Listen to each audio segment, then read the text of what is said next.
शेजारील जिल्ह्यांना red alert जारी। विदर्भातील 4 जिल्ह्यांमध्ये पावसाचा रेड अलर्ट जारी करण्यात आलाय। यात गोंदिया, गडचिरोली, चंद्रपूर आणि भंडारा जिल्ह्यांचा समावेश आहे।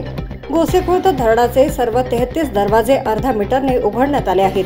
वैनगंगा नदीच्या पाणी पातळीत मोठी वाढ झाली आहे। धापेवाडा धरणाचे 23 दरवाजे सध्या उघडलेले आहेत। त्यामुळे या धरणांमधून मोठ्या प्रमाणात पाण्याचा विसर्ग सुरू झालाय। मागील 24 तासांपासून भंडारा जिल्ह्यात संततधार पाऊस पडत आहे। परिणामी भंडाऱ्यातील नदी नाले ओसंडून वाहत आहेत। यामुळे 6 पेक्षा अधिक जिल्हा मार्ग वाहतुकीसाठी बंद करण्यात आले आहेत।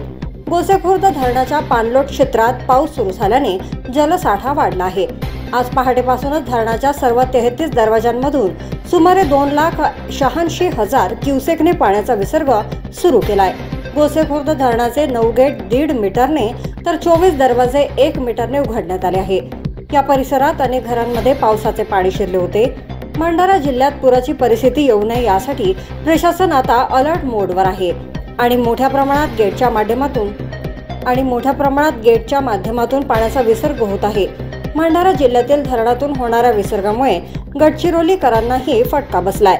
नागरिकांना पुराचा फटका बसू नये यासाठी गोंदिया आणि गडचिरोलीचे प्रशासन सतर्क असून नागरिकांना खबरदारीच्या सूचना वेळोवेळी देत आहेत। वडी न्यूज एक्सप्रेस ब्युरो रिपोर्ट।